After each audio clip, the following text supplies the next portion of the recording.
My thesis deals with a paradox, an Italian pedagogical approach exported all over the world but even unknown in Italy.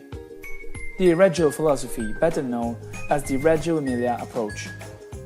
It has been studied and analyzed in the greatest universities of the world, such as Harvard and Yale, which periodically send delegations to Reggio Emilia, that has become a famous destination for pedagogical tourism. It is a cultural treasure for the Italian scholar system that in most of cases prefers other anachronistic and traditional methods.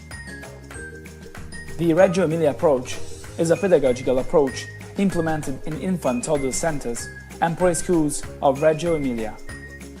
It was created and developed by Italian educator Lorenzo Papagni, who has underlined the importance of child to be seen as a strong, capable and curious individual with own rights.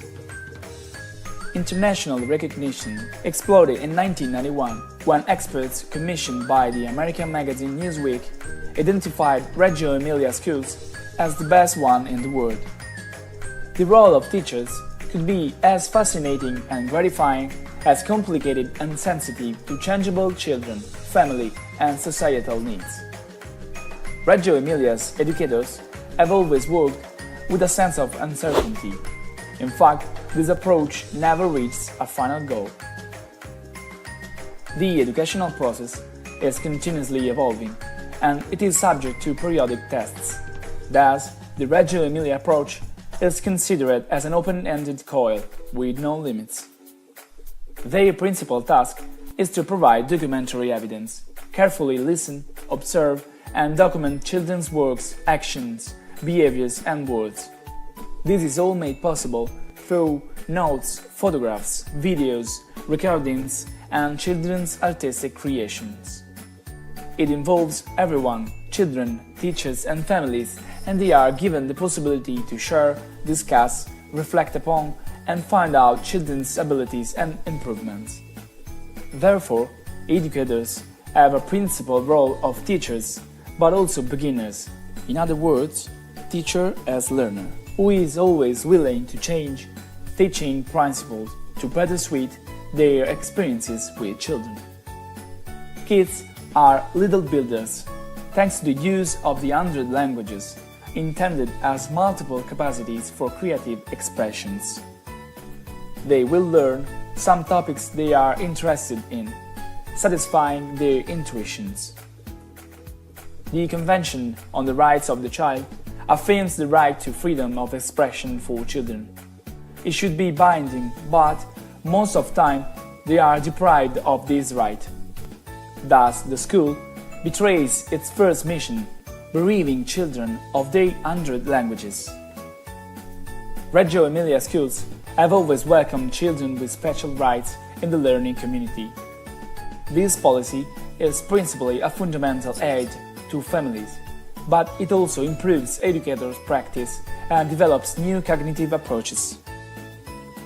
Difference is an innate trait of human beings, commonly viewed as deficiency, but it may be a huge enrichment for children and adults.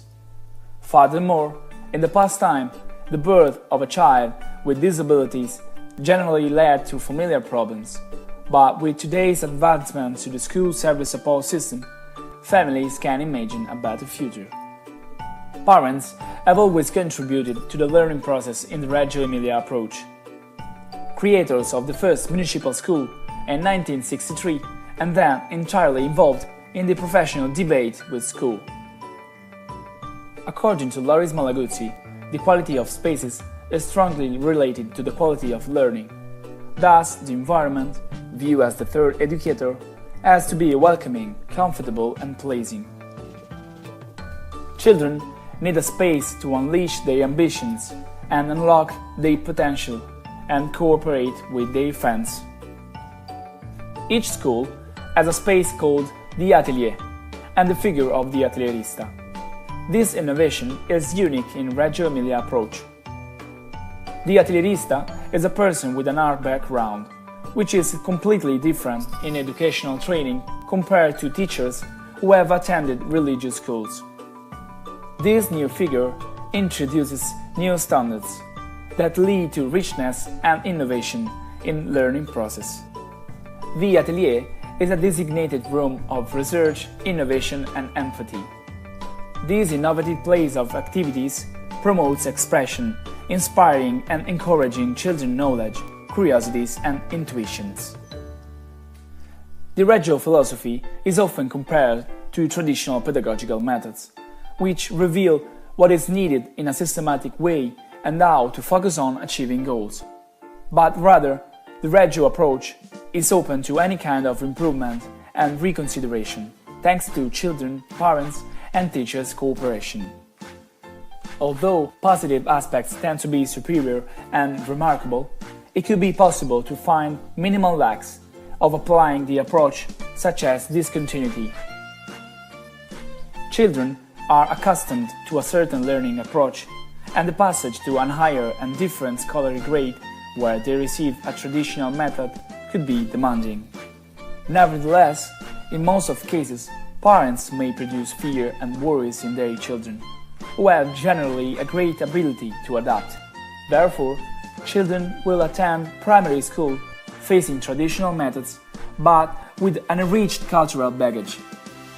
Despite the Reggio Emilia experience is famous all over the world, it would be impossible to turn it in a simple quick fix, because fast solutions have always failed in terms of learning process. The philosophy has to be adapted in a way that respects new cultural and social contexts, without compromising fundamental principles of the approach. So, it is important to underline the distinction between the official Reggio Emilia schools and those who have adopted the Reggio approach, which are called inspired schools. The Reggio philosophy deserves a leadership in Italian kindergartens because it has gained impressive results in many foreign countries. However, in Italy, save Reggio Emilia and its province, there are few schools adopting this philosophy. Reggio Emilia institutions, like the International Center Loris Malaguzzi and Reggio Children SRL, are strongly committed to defend children's rights and promote the approach in which every Italian citizen has to be proud. Italy should aim for child bilingualism, other important issue for Italian schools, but the chance that in the near future all kids have a good command of a second language, like in almost all the European countries, more specifically English, that is the most commonly second language spoken in the world right after Mandarin Chinese, seems to be far away from the reality.